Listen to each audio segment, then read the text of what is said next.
High command పిలుపుతో ఢిల్లీకి చేరుకున్నారు తెలంగాణ కాంగ్రెస్ నేతలు. కాసేపట్లో కేసీ వేణుగోపాల్తో భేటీ అవుతారు. కేబినెట్ విస్తరణపై చర్చించనున్నారు. ఖాళీగా ఉన్న 6 కేబినెట్ బెర్తులపై చర్చించనున్నారు. సామాజిక సమీకరణాలు, గతంలో ఇచ్చిన హామీల మేరకు కేబినెట్ కూర్పు చేయాలని నాయకులు కోరనున్నట్లు తెలుస్తోంది. సమావేశానికి తెలంగాణ కాంగ్రెస్ ఇన్ఛార్జ్ మీనాక్షి నటరాజన్ హాజరయ్యే అవకాశం ఉంది.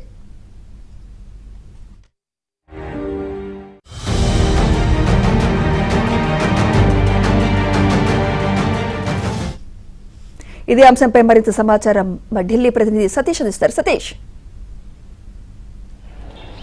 సుమిత్ర, కాసేపటి క్రితమే సీఎం రేవంత్ రెడ్డి ఢిల్లీ చేరుకున్నారు. రేవంత్ రెడ్డి వెంట డిప్యూటీ సీఎం బట్టి విక్రమార్క, అదేవిధంగా మంత్రి ఉత్తమ్ కుమార్ రెడ్డి కూడా ఢిల్లీ చేరుకున్నారు. వారంతా కూడా మరి కాసేపట్లో ఏఐసీసీ ఇందిరా భవన్ నూతన కార్యాలయంలో సమావేశం కాబోతున్నారు. ఏఐసీసీ జనరల్ సెక్రటరీ కేసీ వేణుగోపాల్ నేతృత్వంలో ఒక కీలక సమావేశం జరుగుతుంది. అధిష్టానం పిలుపు మేరకే నేతలంతా కూడా ఢిల్లీ వచ్చారు. ప్రధానంగా మంత్రివర్గం కూర్పు పైన కూడా పెద్ద ఎత్తున చర్చ జరగబోతుంది. దాదాపు 6 మంత్రులకు ఇప్పటికే బెర్త్ కన్ఫర్మ్ చేసే అంశంలో కూడా కొంత క్లారిటీ వచ్చినట్టు తెలుస్తుంది. ప్రధానంగా సామాజిక వర్గాలు, ఏ సామాజిక వర్గానికి క్యాబినెట్లో చోటు కల్పిస్తే బాగుంటుంది, ఇప్పటి వరకు లేని సామాజిక వర్గాలను తీసుకోవాలి. అదేవిధంగా వివిధ జిల్లాల నుంచి ప్రాతినిధ్యం వహిస్తున్న నేతలు ఎవరు కూడా కొంతమంది లేని నేతలకు కూడా మంత్రి పదవులు కేటాయించే అంశంపైన కూడా స్పష్టత రాబోతుంది. ప్రధానంగా నిజామాబాద్ జిల్లాకు సంబంధించి సుదర్శన్ రెడ్డికి ఖచ్చితంగా మంత్రి పదవి ఇవ్వాల్సిందిగా కూడా అనేక సందర్భాలలో ఆ నేతలంతా కూడా నిజామాబాద్ నేతలు కూడా డిమాండ్ చేశారు. అదేవిధంగా అధిష్టానం దృష్టికి తీసుకొచ్చారు. ఇక ప్రధానంగా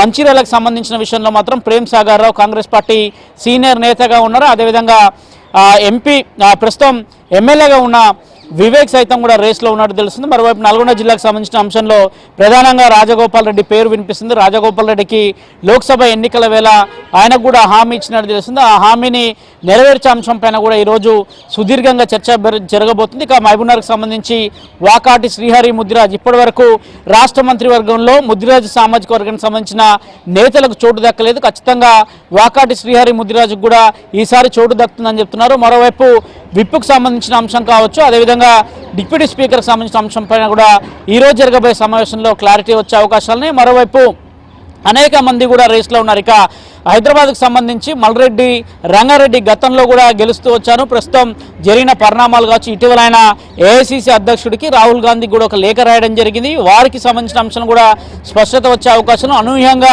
మరో మహిళకు చోటు కల్పించాల్సి వస్తే కాక ఖచ్చితంగా విజయశాంతికి చోటు కల్పిస్తారా, లేదంటే ఆమె పేరు అనూహ్యంగా మంత్రివర్గంలో ఆమె పేరు వినిపిస్తుందన్న అంశం కూడా మరికొంతసేపట్లో క్లారిటీ రాబోతుంది. ఈ రోజు అయితే ఏఐసీసీ అధిష్టానం నేతల మేరకే మాత్రమే ఢిల్లీకి నేతలంతా వస్తున్నారు. సీఎం రేవంత్ రెడ్డి ప్రస్తుతం ఎయిర్పోర్ట్ నుంచి నేరుగా ఇందిరాగాంధీ భవన్కి రాబోతున్నారు. ఇందిరా భవన్లోనే సమావేశం జరగబోతుంది. సమావేశానికి సంబంధించిన అంశంలో ప్రధానంగా ఇప్పటికే ఢిల్లీకి పీసీసీ చీఫ్ మహేష్ కుమార్ గౌడ్ చేరుకున్నారు. మరోవైపు ఇన్ఛార్జిగా ఉన్న మీనాక్షి నటరాజన్ సైతం కూడా ఆమె ఢిల్లీలో ఉన్నట్టు తెలిసింది. ఈ నేతలంతా కూడా వెళ్ళి నేరుగా ఏఐసీసీ జనరల్ సెక్రటరీతో సమావేశం కాబోతున్నారు. అనంతరం కులగణన కావచ్చు, ఎస్సీ వర్గీకరణ కావచ్చు, ఈ అంశాలకు సంబంధించిన అంశంలో కూడా జనరల్ సెక్రటరీ దృష్టికి తీసుకెళ్లబోతున్నారు.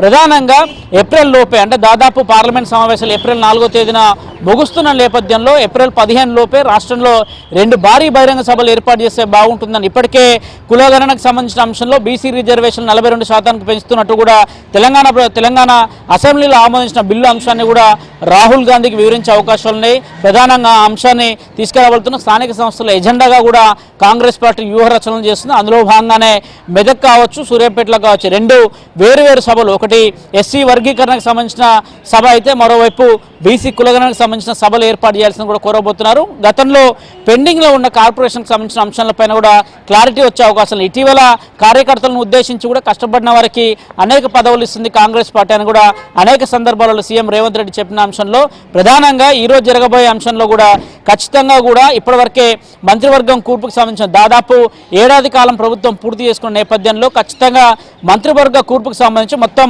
6 బెర్తులు కన్ఫర్మ్ చేయాల్సింది. 6గురికి చోటు కల్పిస్తే మిగతా వారికి ఎక్స్టెన్స్ ఇచ్చిన వారికి విప్ కానీ డిప్యూటీ స్పీకర్ కానీ ఇచ్చే అవకాశాలున్నాయి. వివిధ సామాజిక వర్గాలకు చెందిన వారికి మరికొన్ని కార్పొరేషన్లు కూడా ఇచ్చే అవకాశాలు కూడా చాలా స్పష్టంగా కనిపిస్తున్నాయి. కానీ ఖచ్చితంగా మంత్రివర్గానికి సంబంధించిన అంశంలో మాత్రం ఈ రోజు కొంత క్లారిటీ వచ్చే అవకాశాలు అయితే కనిపిస్తున్నాయి. Sumitra. Right, thank you Satish.